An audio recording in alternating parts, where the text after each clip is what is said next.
Hello everyone, उम्मीद करता हूँ आप सब लोग बहुत अच्छे होंगे। ये क्वेश्चन आपसे 5 नंबर पूछा गया था, बड़ा ही इंपॉर्टेंट क्वेश्चन है। आइए चलिए हम करते हैं इसको डिस्कस। इसमें ना आपसे पूछा जा रहा है, एक फलन आपको दिया गया है f(x) और स्टेप फंक्शन दिया गया है और वो इस तरीके से परिभाषित भी है।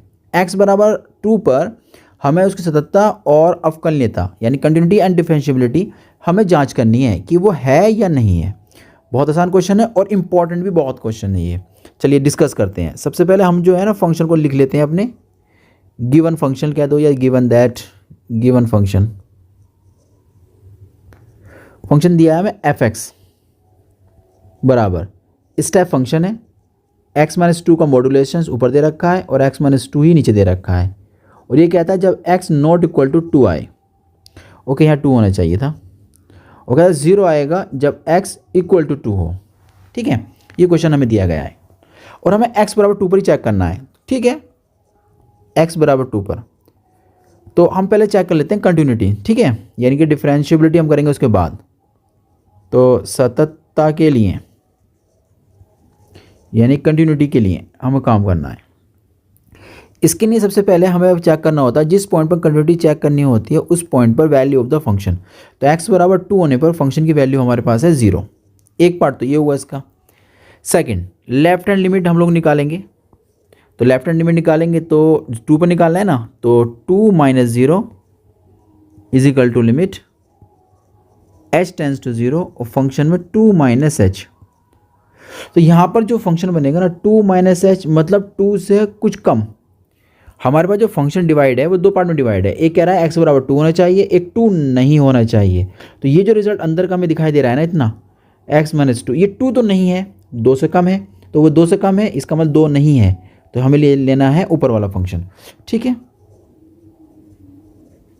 यानी कि x बराबर अगर 2 होता तो हम ये वाला फंक्शन लेते 0, लेकिन x बराबर 2 नहीं आ रहा है तो इसलिए हम लेंगे ऊपर वाला फंक्शन।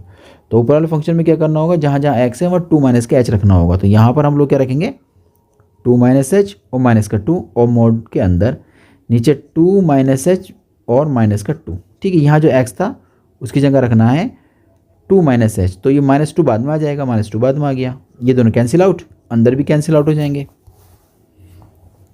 इसके बाद जो आपको रिजल्ट मिलेगा ना वो मिलेगा ऊपर -h मोड के अंदर और नीचे -h। हम सब जानते हैं मॉड्यूलेशन के अंदर से कभी भी नेगेटिव नंबर बाहर नहीं आता है।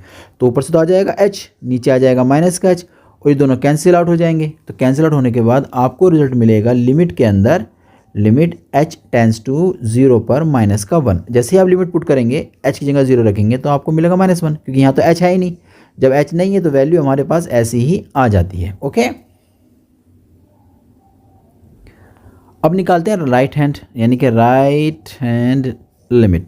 तो राइट हैंड लिमिट में हम लोग डिस्कस करते हैं, जिस पॉइंट पर हमें चेक करना है उसमें हम लोग प्लस करते हैं 0 और limit h tends to 0 function 2 + h यानी कि 2 से कुछ ज़्यादा, यानी 2 नहीं आएगा, 2 से ज़्यादा आएगा। 2 से ज़्यादा, देखो यहाँ पर भी कह रहा है 2 पर ये रिजल्ट लेना है आपको और जब 2 नहीं आए तब आपको ये लेना है, यानी इस बार भी आपको ऊपर का ही फंक्शन लेना पड़ेगा। ठीक है, तो कोई दिक्कत नहीं है, हम ले सकते हैं आराम से। तो लिमिट h टेंस टू 0, ऊपर वाला फंक्शन मॉड्यूलस में था 2 + h -2 था और नीचे वाला फंक्शन था 2 + h -2। तो ऊपर से ये कैंसिल आउट हो जाएगा, ये नीचे से कैंसिल आउट हो जाएगा। तो हमें मिलेगा result limit h tends to 0, mod के अंदर ऊपर h मिलेगा और नीचे भी h मिल रहा है। देखिए, तो अब ऊपर तो पॉजिटिव है ना, h तो प्लस का निकल गया ना, और नीचे वाला भी h पॉजिटिव है। वाओ, तो दोनों कैंसिल आउट हो जाएंगे। तो इसका मतलब रिजल्ट आपको मिलने वाला है यहाँ से 1। अब जैसे ही लिमिट लगाएंगे, जहाँ h है वहाँ 0 लगाएंगे तो h तो पूरे इसमें फंक्शन में बचा ही नहीं ना, तो बचा नहीं, जो बचा है उसके लिए वो आ जाएगा। तो यहाँ तो आ गया 1। अब देखिए ये लेफ्ट हैंड तो 1 और लेफ्ट हैंड आया था -1, राइट हैंड जो हमने निकाला वो आ गया आपका +1। इसका मतलब ये हुआ कि लेफ्ट हैंड जो रिजल्ट निकाला था हमने, लिमिट निकाली थी, वो राइट हैंड लिमिट के बराबर नहीं आ रही है। तो क्या लिखेंगे हम लोग, अतः दिया गया फलन